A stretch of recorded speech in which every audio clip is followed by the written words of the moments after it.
आज हम पढ़ेंगे golden rule level of capital. देखिए, जैसा कि आपको पता है कि अगर किसी इकोनॉमी में सेविंग के रेट को बढ़ाया जाता है तो इन्वेस्टमेंट बढ़ता है, और इन्वेस्टमेंट बढ़ता है तो इनकम भी बढ़ती है। क्योंकि जब इन्वेस्टमेंट बढ़ता है तो इनकम उससे कई गुना बढ़ती है। ये आप पढ़ चुके हो इन्वेस्टमेंट मल्टीप्लायर में। तो इसका कंक्लूजन क्या निकलता है? ज्यादा सेविंग मीन्स ज्यादा इन्वेस्टमेंट, ज्यादा इन्वेस्टमेंट मीन्स ज्यादा इनकम। तो क्या कंट्री में हमें सेविंग कितनी करनी चाहिए? क्या लगातार सेविंग को बढ़ाते रहना चाहिए? देखिए, आपको पता है इनकम के दो कंपोनेंट होते हैं, कंजम्पशन प्लस सेविंग। ठीक है। अगर किसी इनकम जो है हमारी फॉर एग्जांपल 100% है, 80% कंजम्पशन है, 20% सेविंग है। अब ये थ्योरी कहती है कि आपको सेविंग को बढ़ाना चाहिए।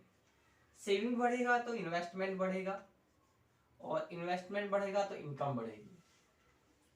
इसका क्या कंक्लूजन निकलते हैं? अगर हम सेविंग बढ़ा के 30% कर दें और ये 70% बढ़ेगा कंजम्पशन बढ़ते बढ़ते, अगर हम 100% सेविंग कर दें, 0% कंजम्पशन कर दें, तो क्या होगा? देखिए, अगर कंजम्पशन ही 0% हो गया तो फिर हम इनकम बढ़ा के करेंगे क्या, जब हम कुछ कंज्यूम ही नहीं कर रहे हैं? तो इसका मतलब है कि ये नहीं है कि आप सेविंग बढ़ाते रहो, सेविंग बढ़ाते रहो, कंजम्पशन कम करते रहो। अल्टीमेटली जीडीपी का मतलब क्या होता है? इकोनॉमिक ग्रोथ का मतलब क्या होता है? इकोनॉमिक ग्रोथ का मतलब होता है इसका इकोनॉमी में रहने वाले लोगों को, उस कंट्री में रहने वाले लोगों को ज्यादा से ज्यादा चीजें मिले, यूज करने के लिए, मीन्स ज्यादा से ज्यादा चीजें अवेलेबल हो। बट अगर आप सारी इनकम सेविंग में डाल के इन्वेस्टमेंट में डाल दोगे तो फिर कंजम्पशन तो कुछ बचा ही नहीं। तो गोल्डन रूल ऑफ कैपिटल ये कहता है कि बहुत सारे सेविंग के रेट हो सकते हैं, आप सेविंग कितने भी कर सकते हो 0 और 100% के बीच में। बट सिर्फ एक ऐसा सेविंग रेट होता है जिसको हम बोलते हैं सेविंग और इसके नीचे गोल्ड, जिस पॉइंट पर आपका कंजम्पशन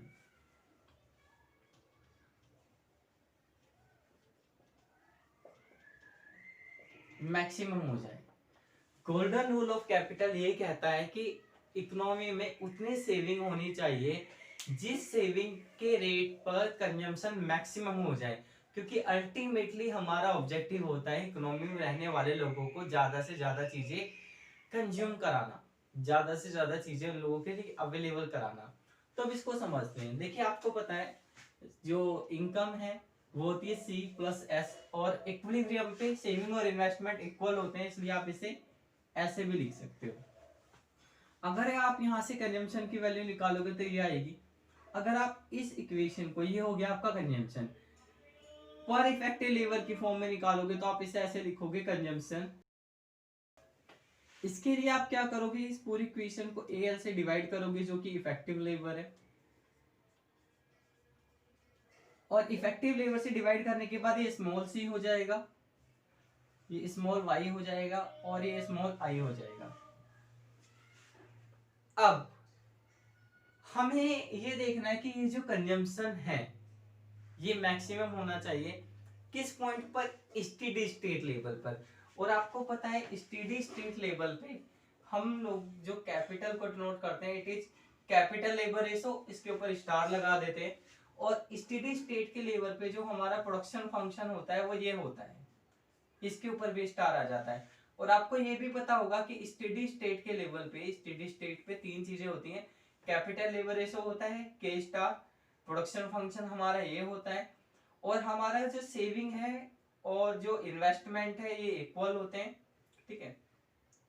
और आपको ये भी पता है जो इन्वेस्टमेंट होता है वो किसके इक्वल होता है? इन्वेस्टमेंट होता है डेप्रिसिएशन के इक्वल।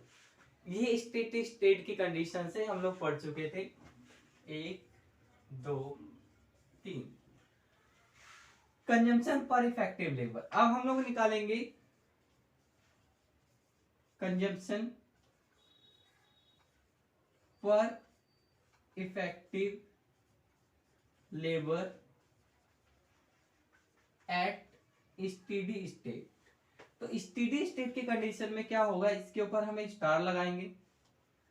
वाई यानी प्रोडक्शन फंक्शन ये आएगा, ये, और आई की वैल्यू हम लोग ये पुट करेंगे, ये डेल्टा है यानी डेप्रिसिएशन।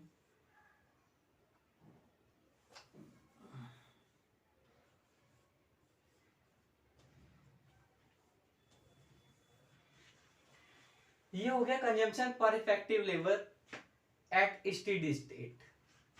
अब हम बात करते हैं गोल्डन रूल की, कि गोल्डन रूल की कंडीशंस क्या होती हैं। तो पहले आप यहां तक नोट कर लीजिए। तो देखिए ये तो हम लोग निकाल चुके हैं कि अब golden rule level of capital क्या होता है। Golden rule of level of capital होता है कि जिस कैपिटल के लेवल पे ये कंजम्पशन मैक्सिमम हो जाएगा।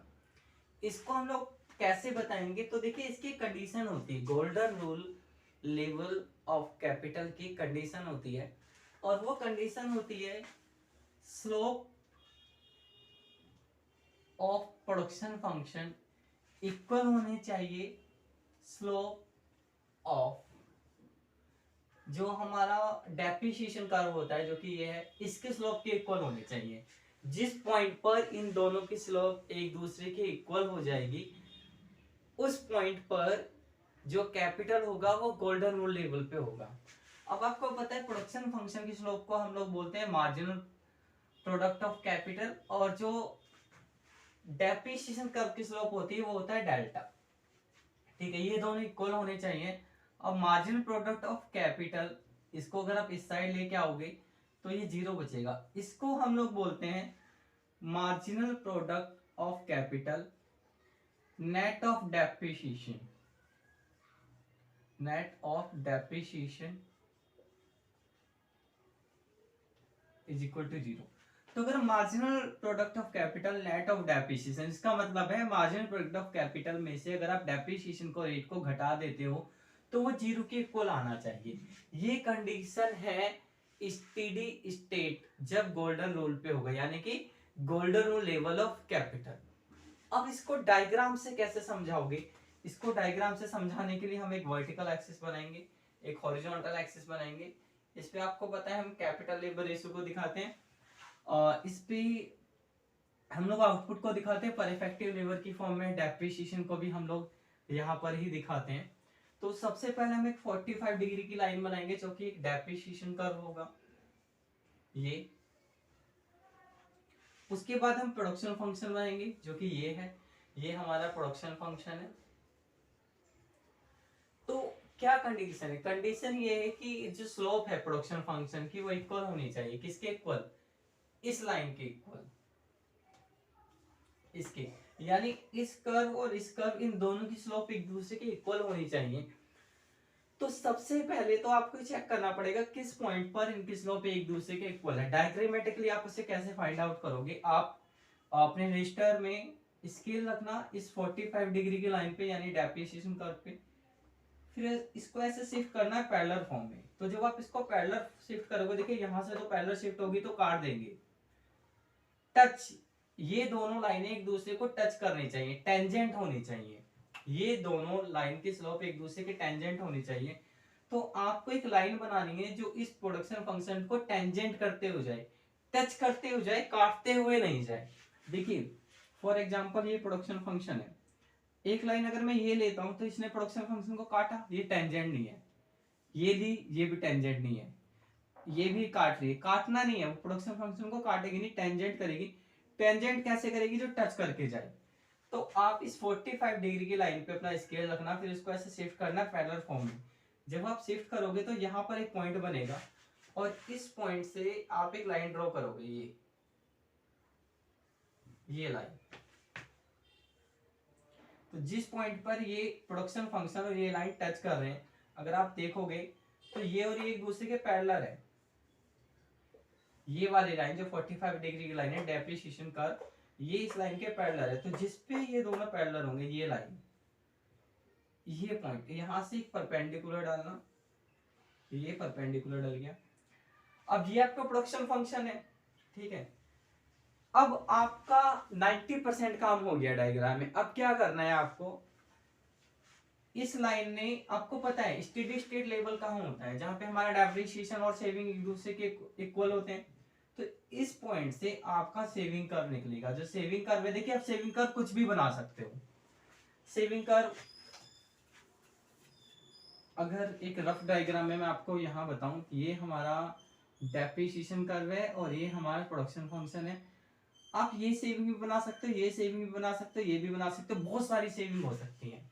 बट सिर्फ एक ऐसी सेविंग होगी जहां पर गोल्डन रूल होगा और जहां पर हमारा कंजम्पशन मैक्सिमम होगा। तो वो सेविंग कर्व कहां से ड्रॉ करोगे? वो सेविंग कर्व आप यहां से ड्रॉ करोगे। ये जो पॉइंट आया, ये पॉइंट टेंजेंट लाइन आई थी, वहां से परपेंडिकुलर डाला, ये पॉइंट आया, यहां से जो सेविंग कर्व निकलेगा, ये सेविंग कर्व, आप इसे आई भी बोल सकते हो, ठीक है। ये जो पॉइंट है ये है गोल्डन रूल, बल्कि हम इसे ऐसे लिखेंगे GOLD। ये हमारा सेविंग है,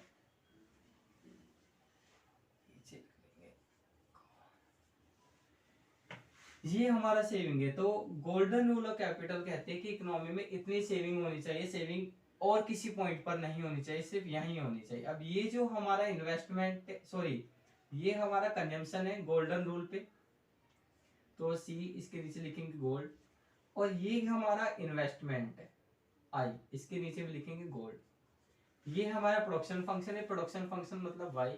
तो आपको पता ही है जो वाई इनकम होती है उसके दो पार्ट होते हैं। तो पहला पार्ट हो गया ये हमारा सी, और दूसरा पार्ट हो गया हमारा आई। ये हो गया diagram golden rule of capital का। अब अगला क्वेश्चन ये है कि अगर कैपिटल, अच्छा यहाँ पे जो कैपिटल लेबर रेशो होगा वो ये होगा, इसके नीचे लिखेंगे गोल्ड। शायद ये छोटा होगा, दिख नहीं रहा होगा आपको, तो मैं इसे थोड़ा बड़ा बड़ा लिख देता हूं।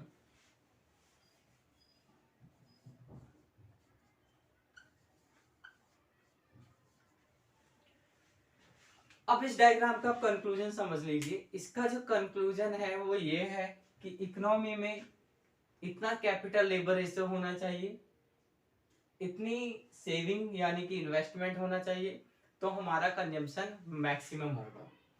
हम ये समझ चुके हैं कि golden rule level of capital क्या होता है।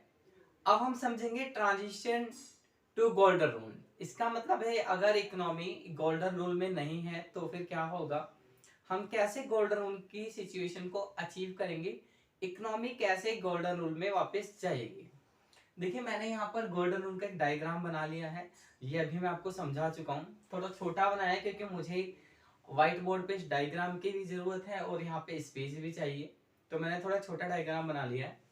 आपको पता है कि हॉरिजॉन्टल एक्सिस पे हम लोगों ने कैपिटल लेबर रेशो को दिखाया है, और स्टार का मतलब है ये स्टेडी स्टेट लेवल पे है। यहाँ आप देखोगे तो जहां जहां भी के है उन सबके ऊपर स्टार है। इसका मतलब यह है कि गोल्डन रूल जो अचीव करा गया है वो स्टेडी स्टेट की कंडीशन में करा गया है। हम लोगों ने वर्टिकल एक्सिस पे दिखाया है व्हाइट स्टार, आई स्टार और डेल्टा। अब पीछे जो मैंने डायग्राम बनाया था गोल्डन रूल का, मैं यहाँ पे डेल्टा दिखाना भूल गया था, तो आप वहां डेल्टा लगा लेना अपने आप से, यानी डेप्रिसिएशन लगा लीजिएगा। बाकी डायग्राम आपको पता है। अब देखिए दो केस हो सकते हैं अगर इकोनॉमिक गोल्डन रूल में नहीं है। पहला केस ये हो सकता है कि इकोनॉमी अगर गोल्डन रूल में नहीं है तो capital labour ratio golden rule से कम है, मींस फॉर एग्जांपल यहां पर है, तो ये है केस वन।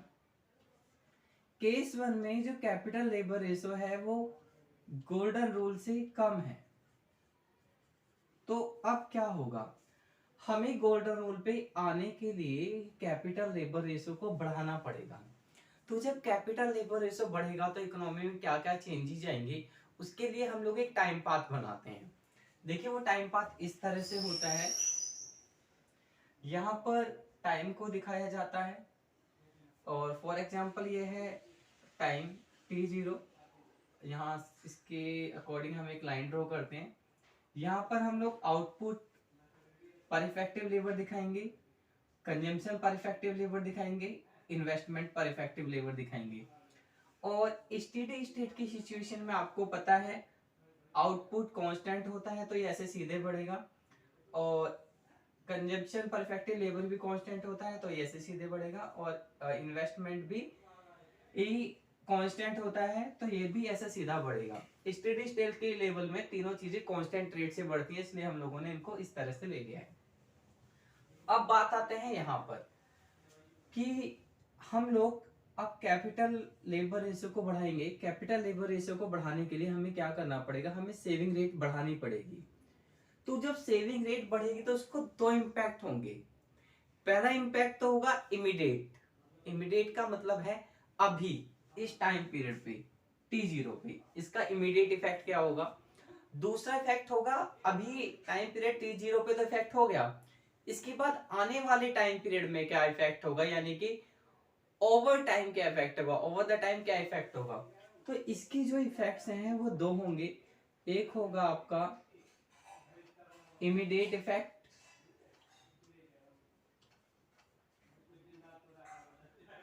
और दूसरा होगा आपका ओवर टाइम इफेक्ट। तो सबसे पहला इफेक्ट ये होगा जब सेविंग रेट को आप बढ़ाओगे, क्योंकि आपको कैपिटल लेबर रेशियो को बढ़ाना है तो सेविंग रेट बढ़ेगा। इस इफेक्ट को समझने के लिए आप ये बात समझिए कि जो हमारी इनकम होती है उसके दो पार्ट होते हैं, कंजम्पशन प्लस सेविंग। ये हमारी एग्रीगेट सप्लाई की इक्वेशन है, और इस इक्वेशन के अकॉर्डिंग अगर सप्लाई बढ़ती है, सॉरी सेविंग बढ़ती है, तो फिर कंजम्पशन कम हो जाएगा। तो सेविंग बढ़ने का पहला इंपैक्ट किस पे पड़ा, कंजम्पशन पे, कंजम्पशन कम होगा और इन्वेस्टमेंट बढ़ जाएगा। ठीक है, इन्वेस्टमेंट क्यों बढ़ेगा, क्योंकि सेविंग और इन्वेस्टमेंट इक्वल होते हैं, तो सेविंग बढ़ेगी तो मतलब इन्वेस्टमेंट भी बढ़ेगा। तो जो इमीडिएट इफेक्ट होगा, इमीडिएट इफेक्ट ये होगा कि सेविंग रेट के बढ़ने से कंजम्पशन कम हो जाएगा और इन्वेस्टमेंट बढ़ जाएगा। तो इसको आप कैसे दिखाओगे डायग्राम में, इसको आप ऐसे दिखाओगे, ये कंजम्पशन कम हुआ और जिस अमाउंट से कंजम्पशन कम हुआ है उसी अमाउंट से इन्वेस्टमेंट बढ़ जाएगा। इज इट क्लियर, क्योंकि जितना ये घटा है उतना ही ये बढ़ेगा। तो इमीडिएट इफेक्ट इस तरह से दिखाओगे, ये नीचे की तरफ जाएगा और ये ऊपर की तरफ जाएगा, ये हो इमीडिएट इफेक्ट। अब बात करते हैं ओवर टाइम क्या इफेक्ट होगा, यानी कि आने वाले टाइम में क्या इफेक्ट होगा। ये इफेक्ट तो हुआ तुरंत, अभी टाइम T0 पे। तो देखिए अगर कोई चेंज नहीं होता ये, तो ये ऐसे ही चलते रहते, इनमें कुछ नहीं होता, बट चेंज हो चुका है तो क्या होगा, इन्वेस्टमेंट बढ़ा है, इन्वेस्टमेंट बढ़ने से कैपिटल स्टॉक बढ़ेगा, कैपिटल स्टॉक के बढ़ने से आउटपुट बढ़ेगा यानी इनकम बढ़ेगी, और जब इनकम बढ़ेगी तो आपको पता है ये एग्रीगेट सप्लाई की इक्वेशन है, ऐसे एग्रीगेट डिमांड की इक्वेशन होती है, y is equal to C plus I. तो अगर इनकम बढ़ेगी कंजम्पशन भी बढ़ जाएगा, इन्वेस्टमेंट भी बढ़ जाएगा, तो इसके बढ़ने का इफेक्ट कंजम्पशन पे भी पड़ेगा और इसके बढ़ने का इफेक्ट इन्वेस्टमेंट भी पड़ेगा। तो जब आपका आउटपुट बढ़ेगा यानी इनकम बढ़ेगी तो कंजम्पशन भी बढ़ेगा, इन्वेस्टमेंट भी बढ़ेगा। ये हो गया आपका इफेक्ट। ये दूसरा वाला इफेक्ट हुआ ओवर टाइम इफेक्ट। तो ओवर टाइम इफेक्ट को आप कैसे दिखाओगे, इमीडिएट इफेक्ट को तो हमने बिल्कुल ऐसे दिखाया था, ओवर टाइम यानी आगे की तरफ जा रहा है, और ओवर द टाइम इफेक्ट आप ऐसे दिखाओगे, कंजम्पशन बढ़ा है तो ये कंजम्पशन बढ़ेगा और बढ़ते बढ़ते बढ़ते बढ़ते अपने पहले वाले लेवल से भी ऊपर आ जाएगा। ठीक है, अब इन्वेस्टमेंट भी बढ़ा है तो आप इन्वेस्टमेंट को भी ऐसे बढ़ाओगे, लेकिन ये कंजम्पशन से नीचे ही रहेगा, ये इस तरह से बढ़ेगा। तो इस तरह से ये प्रोसेस जब तक चलता रहेगा जब तक इकोनॉमी दोबारा गोल्डन रूल में नहीं पहुंचेगी। तो पहला केस तो ये था कि अगर इकोनॉमी गोल्डन रूल में नहीं है तो इकोनॉमी गोल्डन रूल में कैसे पहुंचेगी। अब दूसरा केस क्या होगा, आप मान लीजिए कि जो कैपिटल लेबर रेशियो है वो ज्यादा है, तो हमें इसे कम करना पड़ेगा। तो देखिए कैपिटल लेबर रेशियो को घटाने के लिए हमें सेविंग रेट को घटाना पड़ेगा, और जब सेविंग रेट घटेगा तो इसके दो इमीडिएट इफेक्ट होंगे। इस एग्रीगेट सप्लाई के अकॉर्डिंग देखिए सेविंग घटने का मतलब है कंजम्पशन बढ़ेगा, तो कंजम्पशन बढ़ेगा और कंजम्पशन बढ़ेगा, दूसरी तरफ इन्वेस्टमेंट क्या होगा, कम। क्यों, क्योंकि सेविंग और इन्वेस्टमेंट इक्वल होते हैं, और अगर सेविंग घट गई है तो फिर इन्वेस्टमेंट भी घटेगा।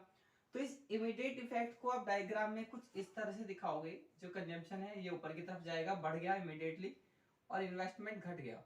एक और बात, जितने अमाउंट में आपका कंजम्पशन बढ़ा है उसी अमाउंट में इन्वेस्टमेंट कम होगा। ठीक है, अब ओवर द टाइम क्या इफेक्ट होगा, जब इन्वेस्टमेंट कम हुआ है तो कैपिटल स्टॉक भी कम होगी, कैपिटल स्टॉक कम होगी तो आउटपुट यानी इनकम भी कम होगी, इनकम कम होगी तो कंजम्पशन क्या होगा, कंजम्पशन भी कम होगा और इन्वेस्टमेंट भी कम होगा, दोनों चीजें घटेंगी। एग्रीगेट डिमांड के अकॉर्डिंग इनकम कम होने पे हमारा कंजम्पशन भी कम हो जाता है इकोनॉमी में और इन्वेस्टमेंट भी कम हो जाता है। तो ओवर टाइम फैक्ट को आप किस तरह से दिखाओगे? कंजम्पशन कम हो रहा है, कंजम्पशन कम हो रहा है तो ये नीचे की तरफ आएगा, और देखिए नीचे आते आते लेकिन ये इस लेवल से तो ऊपर ही रहेगा, पहले वाले लेवल से ये था ये वाला लेवल, और जब हम इसको कम करेंगे तो इससे ये ऊपर ही रहेगा, इससे नीचे नहीं जाने का। तो इसको आप ऐसे कम करोगे, कम करते करते टच नहीं करोगे, एक टाइम के बाद ऐसे फ्लैट हो जाएगा, पैरेलल हो जाएगा इसकी। दूसरी तरफ आपका जो इन्वेस्टमेंट है वो क्या हो रहा है? वो कम हो रहा है, तो आप इसको ऐसे कम करोगे। अब एक चीज और नोटिस करना आप, पहले जो मैंने टाइम पाथ बनाया था केस 1 में, जब कैपिटल लेबर रेशियो कम था यानी कि हम इस तरफ थे, अब जो हमने टाइम पाथ बनाया है इन दोनों में एक डिफरेंस है। अब मैंने कंजम्पशन को काफी नीचे लिया है इनकम के कंपेयर में, पहले कंजम्पशन इनकम के पास था। इसका क्या कारण है? इसका कारण ये है क्योंकि जब कैपिटल बहुत ज्यादा है, हम लोग ये वाला केस ले रहे हैं ना, कैपिटल बहुत ज्यादा है यानी कि हमने इनकम का बहुत ज्यादा पार्ट कैपिटल में लगा दिया था, सेविंग में लगा दिया था। तो जब कैपिटल में बहुत ज्यादा पार्ट लगा दिया था तो कंजम्पशन क्या होगा? कम होगा। तो ये था गोल्डन रूल का ट्रांजिशन। आज की वीडियो में हम लोग इतना ही पढ़ेंगे, नेक्स्ट किसी वीडियो में मिलेंगे किसी और टॉपिक के साथ। Till then good bye.